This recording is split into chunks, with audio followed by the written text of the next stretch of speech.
नमस्कार दोस्तों, मेरे चैनल पे आपका बहुत बहुत स्वागत है। मैं फिर से हाजिर हूँ आपके सामने एक नए ब्लॉग के साथ, जो कि है बच्चों की टीदिंग से रिलेटेड।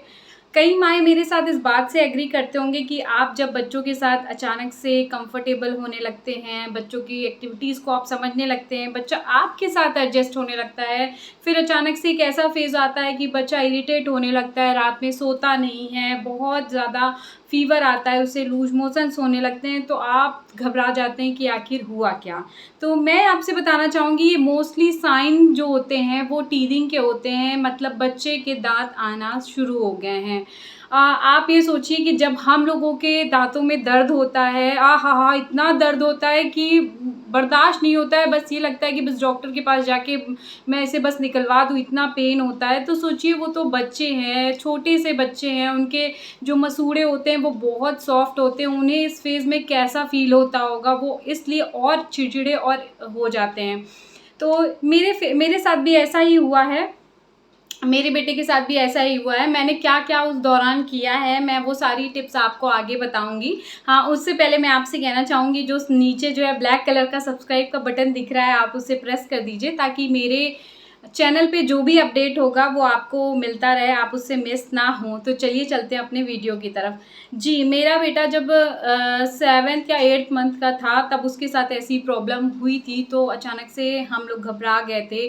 रात में वो चिड़चिड़ा रहा था, उसे फ़ीवर आ रहा था, लूज़ मोशंस होने लगे थे, सोता कम था। तो हम जब घबरा गए, तो हम लोग गए अपने डॉक्टर के पास। तो डॉक्टर से मैंने बोला, सर कोई इसे दवा दीजिए, और ये बहुत दिक्कत में है, मैं इसे इस तरह देख नहीं पा रही हूँ, आप इसे कोई मेडिसिन प्रिस्क्राइब करिए, अदरवाइज़ ये बहुत परेशानी में है, मैं इसे इस तरह देख नहीं पा रही हूँ।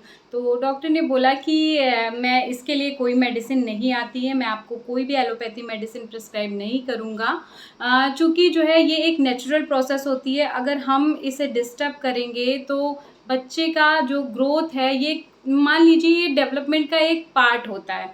अगर हमने इसके साथ किसी भी तरीके की छेड़छाड़ की, तो फिर बच्चा दिक्कत में आ जाएगा। तो ये एक नेचुरल प्रोसेस है, इसे आप होने दीजिए। हाँ, मैं आपको कुछ होम रेमेडीज़ बता सकता हूँ, जिसे करके आपको थोड़ा-सा बेनिफिट होगा।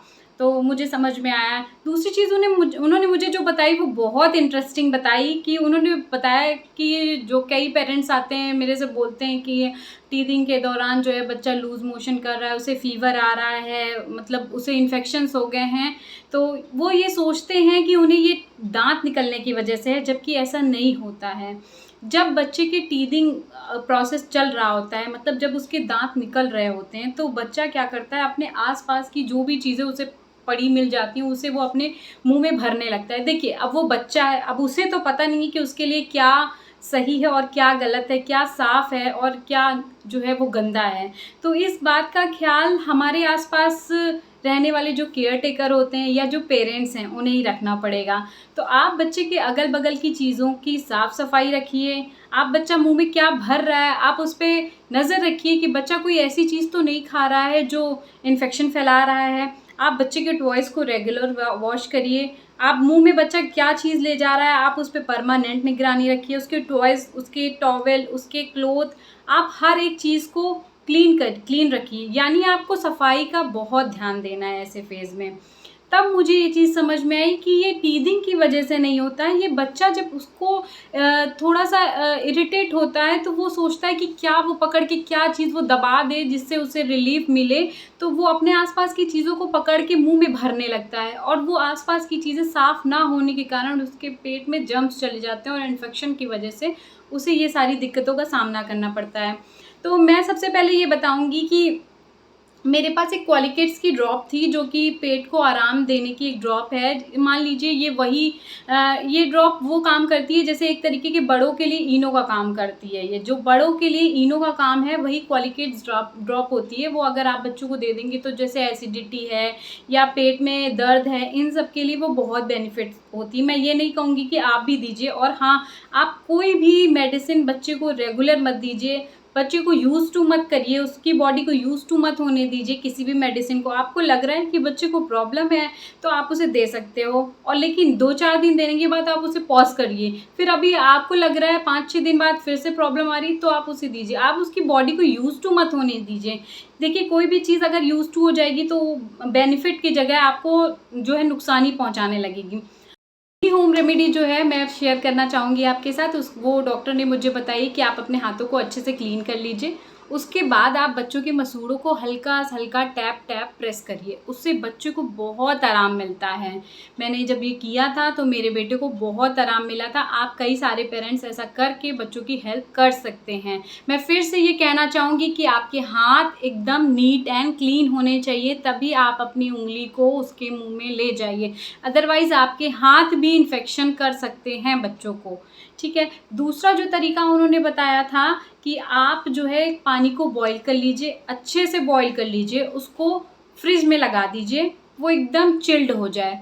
फिर उसके बाद आप एक धुला हुआ सॉफ्ट टॉवेल, छोटा कपड़ा जो टॉवेल होता है बच्चों को, उसको अच्छे से धुल के उसमें टैप करके आप बच्चों के मसूड़ों पे अच्छे से प्रेस करिए। वो भी बच्चों के लिए बहुत सूदिंग का काम करता है, बच्चों को बहुत रिलैक्स करता है, बच्चों को बहुत आराम मिलता है इससे। आप इस तरह ये सब चीज़ें करके बच्चों को हेल्प कर रहे हो, क्योंकि वो इस समय इतना इरिटेबल हो गया है बच्चा कि वो कोई भी चीज़ पाके मुंह में डाल के बस उसे काटना चाह रहा है। तो वो इस समय आपसे हेल्प की उम्मीद कर रहा है, जो एज अ पेरेंट्स आपको ऐसे हेल्प करनी है उसकी। तीसरा जो तरीका है, आप कैरेट और कुकम्बर को पीसेस में कर लीजिए, आप उसे फ्रीजर में लगा दीजिए, वो अच्छे से एकदम चिल्ड हो जाए, फिर आप बच्चों को दीजिए उसे प्रेस करने के लिए, उन्हें बहुत अच्छा फील होगा। देखिए, जब हम कभी डेंटिस्ट के पास जाते हैं तो डेंटिस्ट हमें कभी भी वापस घर आने के बाद, ये दांत निकालने के बाद कभी भी ये नहीं बोलते कि आप गरम खाइए या पिए। वो हमेशा यही रिकमेंड करते हैं कि आप ठंडा एकदम चिल्ड खाइए और चिल्ड पीजिए, आपके मसूड़ों को बहुत रिलीफ करेगा। तो सेम यही प्रोसेस बच्चों के साथ भी होती है। तो बच्चों को भी जब आप इन ठंडे ठंडे पीसेस को देंगे तो वो एज अ टॉय उनके लिए काम करेगा, और उनको बहुत सूदिंग का उनके लिए बहुत काम करेगा ये। चौथी चीज़ जो है वो डॉक्टर ने मुझे दी थी कैलकेरिया फास्ट की टैबलेट। ये मैंने बहुत सुनी है। एक्चुअली ये एलोपैथी डॉक्टर रिकमेंड नहीं करते, होम्योपैथी भी नहीं रिकमेंड करते हैं, पर मेरे डॉक्टर ने ये मुझे रिकमेंड की थी। मैंने इसे बहुत सुना भी था इसके बारे में कि ये टीथिंग के दौरान बच्चों को देने से बहुत रिलीफ मिलता है। तो जी हाँ, मैंने यूज़ की है इसे। कैलकेरिया फास्ट की मैंने पूरी बॉटल ली थी, उसमें मैंने अपने बेटे को 2 सुबह टैबलेट दी थी, 2 शाम को दी थी। वो गोली होती है मीठी मीठी सी, उन्हें लेना बहुत पसंद होता है, वो बच्चे आसानी से ले भी लेते हैं। कैलकेरिया फास्ट इक्वल टू जो है वो ग्राइप वाटर, बस ग्राइप वाटर जो होता है उसके बारे में मैंने इतना कुछ अच्छा सुना नहीं था, इस वजह से मैंने ग्राइप वाटर बच्चे को नहीं दिया, मैंने कैलकेरिया फास्ट दिया है बच्चे को। और हाँ, ये इसने वर्क किया है मेरे बच्चे पे, मेरे बच्चे को इसने बहुत काम किया है। मैंने 10-12 दिन सुबह और शाम 2-2 गोली दी है इसे। बच्चा बहुत अच्छे से ले भी लेता है, उसे ऐसी कोई प्रॉब्लम नहीं होती है। तो इस तरीके की चीज़ें करके आप बच्चे को थोड़ा-सा हेल्प कर सकते हो। उसकी प्रॉब्लम जो है वो जिस फ़ेज़ से गुज़र रहा है, आप उससे थोड़ा-सा हेल्प कर सकते हो, और वो बच्चा भी हमसे यही उम्मीद करता है कि मेरे एज़ अ पेरेंट्स हम उसकी थोड़ी बहुत ऐसी ही हेल्प करें। मैं ये भी कहना चाहती हूँ कि इन सब तरीकों को अपनाकर ऐसा नहीं है कि आप बच्चे को 100% रिलीफ़ दे सकते हो, बट हाँ, आप बच्चे की टीथिंग प्रॉब्लम, जो उसका टीथिंग फेज़ चल रहा है, आप उसमें उसकी थोड़ी-सी हेल्प कर सकते हो। 60% आप उसे रिलीफ़ दे सकते हो, 40% ही वो बच्चा सफ़र करेगा। तो देखिए, बच्चा इतना छोटा है कि इस समय वो हमसे यही एक्सपेक्ट कर रहा है एज़ अ पेरेंट्स कि हम उसकी थोड़ी छोटी-छोटी हेल्प कर सकें, क्योंकि वो इतना छोटा है, ना बोल सकता है, ना वो अपनी चीज़ों को बता सकता है। तो एज़ अ पेरेंट्स ये सब चीज़ें हमें ही समझनी पड़ेगी, हम माँओं को ही समझनी पड़ेगी, हम पेरेंट्स को ही समझनी पड़ेगी कि हमें उसकी छोटी-छोटी चीज़ों को करके हम उसे कैसे हेल्प कर सकते हैं, हम कैसे मदद कर सकते हैं। आशा करती हूँ कि आपको मेरा ये वीडियो पसंद आया होगा, और अगर पसंद आया तो प्लीज़ लाइक करिए, कमेंट करिए। अगर कमेंट नहीं कर सकते हैं तो प्लीज़ अप्रिशिएट करिए। आपकी फैमिली और फ्रेंड्स में बहुत सारे ऐसे पेरेंट्स होंगे जिनको इन प्रॉब्लम को फेस करना पड़ रहा है, तो प्लीज़ उनको ये शेयर करिए। और अगर मेरे चैनल को सब्सक्राइब नहीं किया है तो सब्सक्राइब करिए। तब तक के लिए बाय बाय, मिलते हैं फिर एक नए वीडियो के साथ, एक नई प्रॉब्लम के साथ, उसके सॉल्यूशन के साथ। तब तक के लिए बाय बाय।